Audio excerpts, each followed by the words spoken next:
J'ai débuté ma carrière à la PAPUL à titre de conseiller en relations de travail spécialisé en avantages sociaux et ça fait déjà de cela plus de 10 ans. Je pensais pas rester au sein de la PAPUL pour une période aussi longue, mais je m'y suis plus.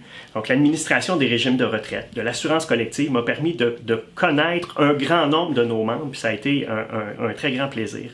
Par la suite, j'ai eu le privilège d'avoir le poste de directeur général pour notre association. Donc, j'ai pu travailler sur l'amélioration de nos pratiques internes d'organisation. Donc, on a raffiné toutes nos pratiques, nos méthodes de travail.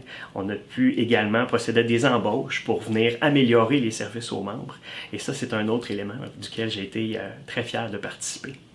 Plus récemment, il y a de cela un peu moins de 18 mois, j'ai posé ma candidature et été élu au titre de président de notre association. Au cours des derniers mois, l'association a eu l'occasion de travailler à la restructuration de notre grand régime de retraite.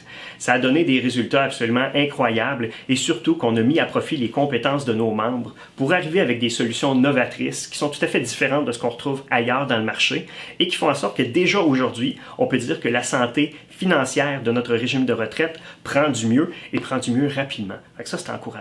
On a également travaillé à d'autres choses. On a travaillé à l'encadrement de la sous-traitance sur le campus. Ça ne s'était jamais fait auparavant, mais on a déjà une entente. C'est un premier pas dans l'encadrement de la sous-traitance sur les tâches professionnelles qui sont données à l'externe. Ce qui s'en vient maintenant, ce sont des choses qui sont vraiment intéressantes parce que dans la prochaine année, on va amorcer les nouvelles négociations du renouvellement de la convention collective.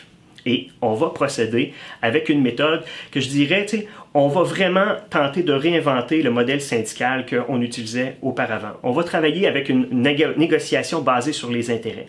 Bien entendu, c'est un tango qui se danse à deux, ça. Si on est capable d'avoir l'employeur, d'avoir le vice-rectorat aux ressources humaines qui accepte ces modalités-là, je pense que ça va rejoindre beaucoup plus les valeurs qui sont celles de nos membres que de faire une négociation de confrontation. Alors, en plus de ça, on va travailler sur la restructuration de nos instances démocratiques. Ça n'a pas l'air très sexy comme concept, mais l'objectif, c'est vraiment de travailler à la proximité de nos membres. On veut vraiment être en mesure de vous consulter sur les grands enjeux qui vous touchent et vous consulter fréquemment pour ces enjeux-là. L'approche syndicale qu'on met de l'avant, c'est une approche syndicale qui est nouvelle et qui m'est chère parce qu'elle rejoint mes valeurs, puis je pense qu'elle rejoint également les valeurs des membres. C'est une approche basée sur les intérêts. En fait, on veut mettre à profit notre intelligence collective pour faire en sorte de mener des négociations qui ont du sens. On ne partira pas d'un point X pour arriver à un point Y qui va être complètement à l'opposé. On veut vraiment rapprocher les intérêts de tout le monde autour de la table. Et ça, on a très hâte de mettre de l'avant cette approche-là pour vous.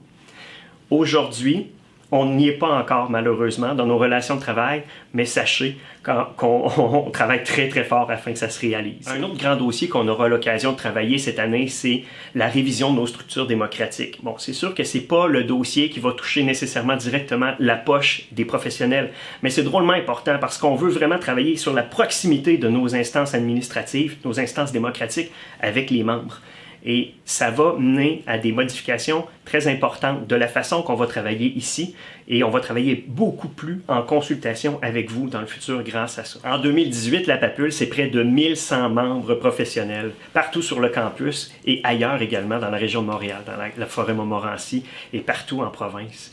La PAPUL, c'est plus de 70 collaborateurs, c'est 19 administrateurs, c'est également 8 membres du personnel de la permanence. Je tiens à les remercier parce que sans toutes ces personnes-là, la distinction de la PAPUL, la distinction de notre approche, ça fonctionnerait juste pas.